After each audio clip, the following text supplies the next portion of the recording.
오늘 함께 나눌 말씀의 제목은 하나님이 세우신 질서와 성도의 특권이라는 제목으로 하나님 말씀 함께 상고하시겠습니다. 우리가 성경을 자세하게 읽고 또 자세하게 공부하다 보면 하나님께서 우리에게 요구하시는 요구사항도 당연히 많겠지만은 동시에 하나님께서 거저주신 특권들이 참 많다는 것을 보게 됩니다. 그게 은혜죠. 예수 믿는 사람만이 누릴 수 있는 특권. 그렇죠. 예수님 믿는 것을 잘 모르거나 또 성경을 또 잘 모르게 되면 그 특권이 어떤 경우에는 우리의 삶을 이렇게 옥죄는 것처럼 착각하게 됩니다. 근데 그렇지 않다는 것이 오늘 본문의 말씀에 담겨 있는 것이죠. 그래서 우리가 말씀을 통하여서 하나님이 세우신 질서와 그 안에서 성도가 누리는 특권이 무엇인지를 함께 살펴보시겠습니다. 먼저 우리 11절과 12절의 말씀, 두 구절의 말씀 먼저 보시겠습니다.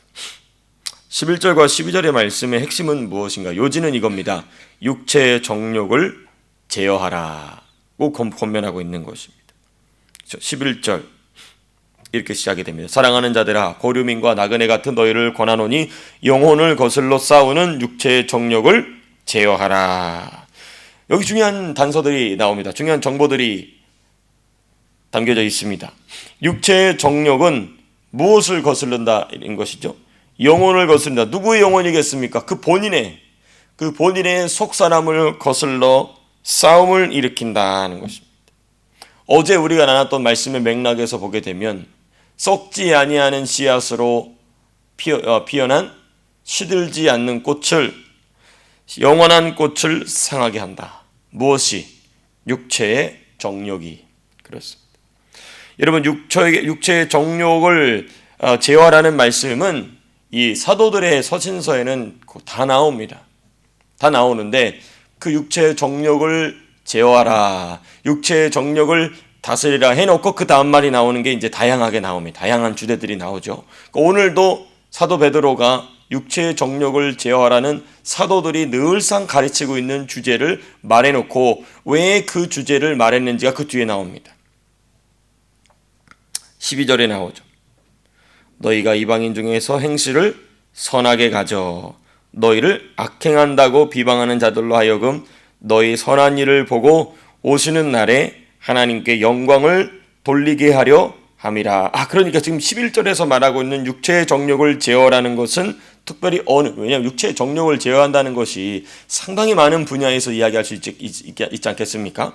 그런데 12절을 보니까 너희를 악행한다고 비방하는 자들로 하여금 그 오해를 풀기 위하여 무엇을 제어하라? 육체의 정욕을 제어하라는 것입니다. 그렇습니다.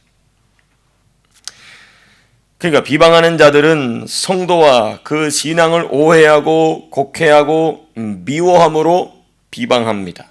이들에 대하여 성도가 할 일은 선한 행실을 갖는 것이죠. 11절로 얘기한다면 육체의 정욕을 제어하는 것입니다. 물론 여기는 당연히 도덕적 선도 포함이 되겠지만 맥락을 봐야 되겠습니다. 13절부터는 비방하는 자들의 비방의 내용이 무엇이었는지, 그리고 성도가 보여주어야 하는 선한 행실이 구체적으로 무엇인지, 육체의 정욕을 제어하라, 다스리라고 명령한 이유가, 맥락이 무엇인지가 이제 13절부터 쭉 나오게 됩니다. 그래서 13절부터 20절까지 우리가 두 번째로 보시겠습니다. 13절에서부터 20절까지의 요지는 무엇이냐? 질서를 따르는 성도, 질서를 지키는 성도인 것입니다. 질서를 따르고 질서를 지키는 성도. 여러분, 황제를 신으로 부르거나 인정하지 않는 성도들을 향한 비방과 정죄와 박해가 있던 시대입니다. 왜냐하면 로마 황제를 그 제1 시민권자다 이렇게 말하는 걸 넘다가 이제는 나는 모든 로마 황제는 죽으면 신이 된다 이렇게 됐다가 이제 뭐가 되냐면 로마 황제는 이제 신의 아들이다. 야, 그럼 신의 아들이면 신 아니냐? 이제 이렇게 로마 제국에서 황제들이 자기를 신격화해 나갑니다. 죽으면 신이 됐다가 야, 죽으면 신이 되는 게 아니라 원래 신의 아들이기 때문에 죽으면 신이 되는 것이다. 야, 신의 아들이고 신이지 않냐? 이제 그런 식으로. 그래서 로마 황제는 신입니다 라고 한마디만 하면 모든 종교를 다 받아줬어요. 우리가 기독교적 관점에서 보면 로마 제국이 어마어마하게 종교를 박해한 것 같지만은 딱 두 종교, 두 신앙 체계를 박해했어요. 하나는 기독교, 하나는 유대교. 가장 로마 제국에서 또라이들, 가장 또라이들 중에 또라이들. 예. 모든 종교를 다 받아줬어요. 일반 역사에 보게 되면 이 로마 제국만큼 종교에 대하여 관용적인 제국이 없었습니다. 그런데 기독교나 유대교는 그걸 인정하지 않죠. 유대교는 어떻게 타협하느냐? 돈이 많으니까 어마어마한 세금을 내는 것으로 대신했어요. 기독교인들은 돈이 없잖아요. 그건 다 죽어나가는 거죠. 다 순교를 당했던 것입니다. 그러한 맥락 안에서 지금 이 말씀이 있는 것입니다. 그렇습니다. 황제를 신으로 부르지 않고 신으로 인정하지 않는 모든 참된 성도들을 향한 비방과 정죄와 박해가 가득하던 시대에 사도 베드로가 이 말씀을 하고 있는 것입니다. 그러니까 질서에 순종하라는 말이 굉장히 급진적이죠. 그렇지 않습니까? 일반적인 역사의 관점이 어떻게 합니까? 저 황제를 대항하여 싸우라고, 혁명을 일으키라고 얘기하겠죠. 그런데 사도 베드로는 놀랍게도 질서에 순종하라 이야기합니다. 너무너무 중요한 내용이 아니었습니다. 우리 13절에서부터 17절 국가의 질서에 대하여 순종하라는 말씀이 이제 나온 것입니다. 그렇죠? 왕이나 총독이나 제도에 순종하라는 것입니다. 13절 인간의 모든 제도를 주를 위하여 순종하되 혹은 위에 있는 왕이나 혹은 그가 악행하는 자를 징벌하고 선행하는 자를 포상하기 위하여 보낸 총독에게 하라. 그러니까 이 왕의 존재, 총독의 존재, 제도의 존재는 무엇인가? 14절에 명확하게 되어 있어요. 그가 악행하는 자를 징벌하고 선행하는 자를 포상하기 위하여 하나님 만들어 놓으신 질서라는 것입니다. 그 질서에 순종하라 하는 것입니다. 악한 자를 징벌하고 선행하는 자에게 포상하도록 하나님. 이를 통해서 무엇이 유지됩니까? 국가의 질서가 유지가 되죠. 그렇습니다. 그래서 16절에 이야기합니다. 너희는 자유가 있으나 그거를 그 인간의 모든 제도나 왕의 권위나 총독의 권위를 따르지 않을 자유가 있다. 그게 사실 필요 없다. 너희는 참된 하나님과 그 하나님이 세우신 법을 따르는 자들이기 때문에 그것에 얽매이지 않을 자유가 있으나 그 자유로 악을 가리는 데 쓰지 말고 오직 하나님의 종과 같이 하라. 그래서 17절 이렇게 얘기하죠. 무사람을 공경하며 형제를 사랑하며 하나님을 두려워하며 왕을 뭐하라? 존대하라. 그렇습니다.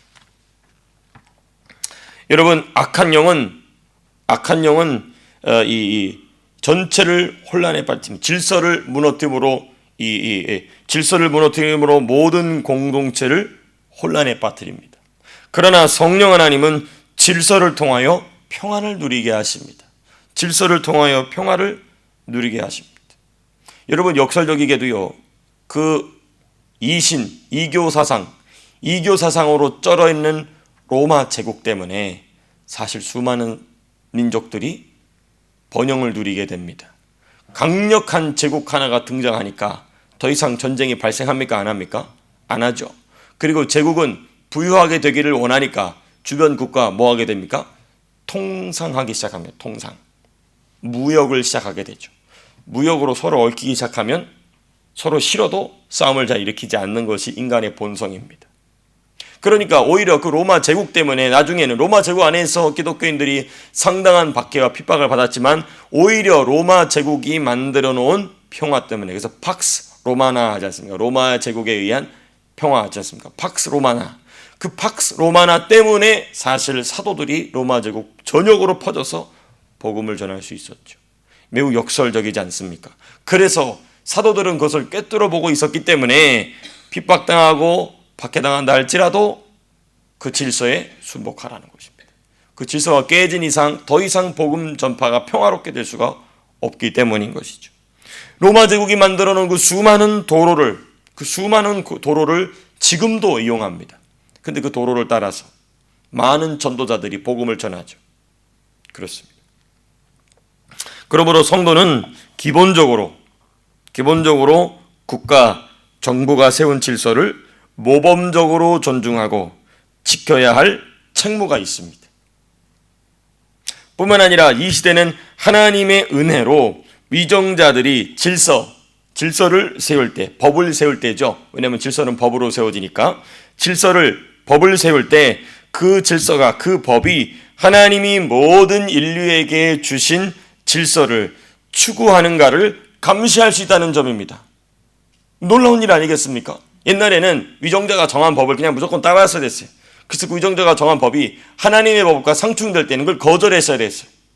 그런데 이제는 하나님이 은혜를 풍성하게 주셔서 또 우리의 선배들이 죽기까지, 순교하기까지 싸웠기 때문에 우리에게 어떤 권한이 주어지게 되느냐? 바로 위정자들이 법을 정할 때에, 질서를 정할 때 그것이 하나님이 모든 인류에게 공통적으로 주신 자연법에 부합하는가? 그죠? 예를 들면 결혼은 오직 한 남자와 한 여자의 결합으로만 된다라는 이 엄청나게 중요한 자연법, 이거는 사람이 만든 법이 아니에요. 모든 인류에게 하나님이 공통적으로 주신 법입니다. 이 법에 위정자가 지금 만들고 있는 법이 위배되는가, 위배되지 않는가를 감시할 수 있게 되었다는 것입니다. 그런 점에 있어서 기독교인은 특권을 누리는 것이죠. 그 질서 체계가 건전하게, 건강하게 하나님이 정하신 그 자연법에 부합하고 있는가, 부합하고 있지 않는가를 감시할 수 있는 특권이 누구에게 있느냐? 오직 예수 믿는 사람에게만 있어요. 왜? 예수 믿는 사람만이 하나님이 정하신 법을 알거든요. 그래서 그게 특권이라는 것입니다. 책무이지만 동시에 특권이라는 것입니다. 이러한 책무를, 이러한 특권을 100%, 200% 누리시고 활용하게 되시기를 축복합니다. 자녀들에게도 가르쳐 주시게 되시길 바랍니다. 너무너무 중요한 것이죠. 그렇습니다. 그래서 이 모든 순종은 13절의 말씀처럼 주를 위하여 행하는 것입니다. 그렇죠. 13절, 인간의 모든 제도를 누구를 위하여 순종하되? 주를 위하여 순종하되. 그러니까 이런 것이죠. 야, 저 예수쟁이들은, 저 기독교, 저 나사렛에서 나온 예수란 자를 따르는 자들은 황제를 신으로는 인정하지 않지만 제국 내에서 가장 모범적인 삶을 사는 자들이야. 이렇게 되는 것입니다. 그래서 한 300년 정도 예수님 승천하시고 제자들이 이 지중해 전역, 그리고 심지어 인도까지 떠나가는 이 어마어마한 전도 사역, 선교 사역 이후로 한 300년 동안은 이 로마 제국 안에서 기독교가, 또 예수 믿는 성도들이 정말 어마어마한 박해를 당합니다. 이루 말할 수 없는 박해를 당해요. 근데 한 300년 정도 지나고 나니까 그 복음의, 그리스도의, 교회의 로마 제국이 굴복하게 되죠. 313년 밀라노 칙령을 통하여 콘스탄티누스 대제가 기독교를 더 이상 불법 종교가 아니다, 합법 종교다라고 인정하게 됩니다. 그리고 약 100년이 조금 안 돼서 한 380 몇 년쯤 돼서 기독교가 로마 제국 전체의 국교가 되죠. 유일한 종교다, 이렇게 되죠. 어떻게 그게 가능했을까요? 바로 지금 사도 베드로가 지금 명령한 대로 지금 무엇입니까? 이 12절의 말씀처럼 너희가 이방인 중에서 행실을 선하게 가져 너희를 악행한다고 비방하는 자들로 하여금 너희 선한 일을 보고. 그러니까 여기서 말하는 선한 일은 무엇이었습니까? 질서에 순종하는 것입니다. 질서에 순종. 그 선한 일을 보고 오시는 날에, 주님께서 다시 오시는 날에 하나님께 영광을 돌리게 하려 함이라. 이제 맥락이 좀 이제 구체적으로 이해되시죠? 그렇습니다.